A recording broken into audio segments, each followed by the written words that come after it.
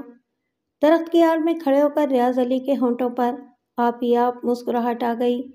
اس نے کوٹ کی خفیہ جیب میں انگلیاں ڈال کر ٹٹولا۔ سیٹھ صاحب کے بیڈ روم اور آہنی الماری دونوں کی چابیاں موجود تھیں۔ اس نے مطمئن انداز میں سر ہلایا اور پھر ڈرینج پائپ کی طرف چل پڑا۔ ریاض علی قصبہ نورپور کے پلیٹ فارم پر اترا تو دوپہر کے 3 بجے تھے۔ ہمیشہ کی طرح اس مرتبہ بھی واپسی میں اس کے ہاتھ میں ایک پلاسٹک کا تھیلا جھول رہا تھا۔ اس کی عادت تھی کہ سفر سے لوٹتے ہوئے رحمانہ اور اپنے بچوں کے لیے کچھ تحفے ضرور لاتا تھا، اور اس مرتبہ تو اس کا سفر بہت زیادہ کامیاب رہا تھا۔ 10,000 روپیہ اسے گھر سے قدم نکالتے ہی مل گئے۔ 5,000 روپیہ سبحان صاحب نے بطور انعام دیے۔ 60-70 ہزار کے لگ بھگ سیٹھ صاحب کی آہنی الماری سے ہاتھ آئے۔ پھر بات یہیں ختم نہیں ہو گئی۔ شمس نگر سے روانہ ہو کر وہ ایک بڑے قصبے میں پہنچا، جہاں سے اس نے اپنے بیوی بچوں کے لیے کچھ شاپنگ کی۔ رحمانہ کے لیے ایک سونے کا خوبصورت لاکٹ، بیٹے کے لیے ایک کھلونا ہوائی جہاز اور پٹاخوں والی پستول، اور بیٹی کے لیے ایک خوبصورت گڑیا، چوڑیوں کا سیٹ اور کہانیوں کی کتابیں خریدیں۔ پھر وقت گزارنے کے لیے ایک کلب میں چلا گیا تو وہاں ایک میز پر فلش ہو رہا تھا۔ کھلاڑیوں میں ایک ایسا شخص بھی تھا جو حال ہی میں غیر ممالک کی سیاحت سے واپس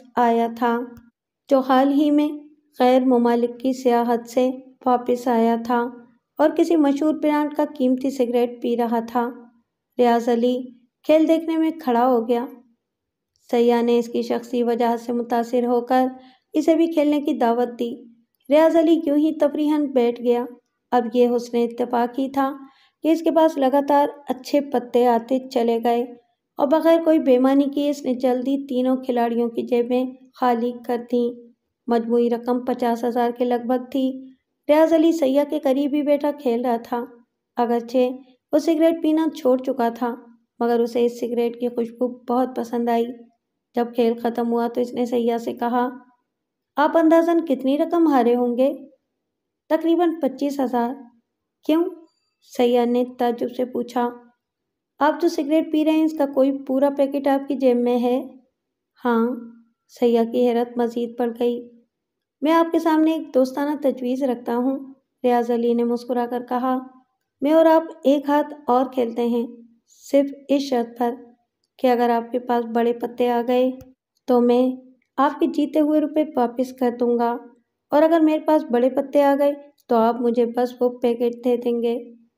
سیاح نے بڑی خوشی سے یہ تجویز منظور کر لی، مگر ریاض علی اس مرتبہ بھی جیت گیا۔ عجیب بات یہ تھی کہ اسے اس سفر کی تمام کامیابیوں سے زیادہ اس جیت کی خوشی ہوئی۔ پورے سفر میں اس کا موڈ بڑا خوشگوار رہا، اور جب اس نے نورپور کے پلیٹ فارم پر قدم رکھا تو اس وقت بھی وہ سیٹی پر اپنی پسندیدہ دھن گنگنا رہا تھا۔ اسٹیشن سے گھر کچھ زیادہ دور نہیں تھا، چنانچہ وہ ہمیشہ پیدل ہی آتا جاتا تھا۔ مین بازار اور ہر چھوٹی تنگ گلیوں سے گزرتے ہوئے وہ اپنے گھر کی طرف چلا تو اسے سب کچھ بالکل ویسا ہی معلوم ہو رہا تھا جیسا وہ چھوڑ کر گیا تھا۔ وہ آپ ہی آپ مسکرایا۔ بھلا جس قصبے میں گزشتہ 9 برسوں سے کوئی تبدیلی نہ آئی ہو، وہ مہینے بھر میں کیا بدل سکتا تھا؟ لیکن بات تھی ضرور، جیسے جیسے گھر قریب آ رہا تھا ایک نامعلوم سی بے چینی اس کے دل میں پیدا ہونے لگی تھی۔ کیا اس کی عدم موجودگی میں کوئی حادثہ پیش آ گیا ہے؟ رحمانہ کی طبیعت تو ٹھیک ہے، سہیل اور رابعہ میں سے کسی کو کچھ ہو تو نہیں گیا، یا پھر کہیں پولیس؟ مگر یہ کیسے ہو سکتا ہے؟ وہ کہیں اپنے پیچھے کوئی سراغ نہیں چھوڑتا، اتنے انوکھے اور غیر معمولی طریقہ واردات کرتا ہے، ہر قدم بڑی احتیاط سے اٹھاتا ہے۔ اس نے اپنی گلی میں قدم رکھا تو اسے کچھ اطمینان ہوا۔ ماحول میں کسی تبدیلی یا کسی بے چینی کے آثار نہیں تھے۔ گلی میں بچے اسی طرح شور مچاتے ہوئے کھیل رہے تھے۔ رحیم و قصائی، سبزی فروش، چیدہ پہلوان، دودھ والے حاجی، کریانہ اسٹور کی 2 دکانیں اسی طرح کھلی ہوئی تھیں۔ محلے والوں سے دعا سلام کرتے ہوئے اس نے اپنے مکان کی ڈیوڑی میں قدم رکھا تو اس کے کانوں میں سہیل اور رابعہ کی آوازیں پڑیں۔ وہ آنگن میں کوئی کھیل کھیلتے ہوئے آپس میں بحث کر رہے تھے۔ کچھ بھی تو نہیں، سب کچھ ٹھیک ہے، میں یوں ہی پریشان ہو رہا تھا، ریاض علی نے دل میں سوچا، اور اس کے ہونٹوں پر مسکراہٹ آ گئی۔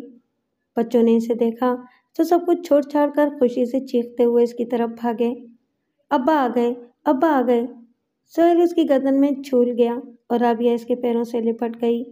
ریاض نے دونوں کو پیار کیا۔ آوازیں سن کر رحمانہ بھی کمرے سے باہر نکل آئی۔ وہ مسکرا رہی تھی۔ ریاض نے اس کی طرف دیکھا۔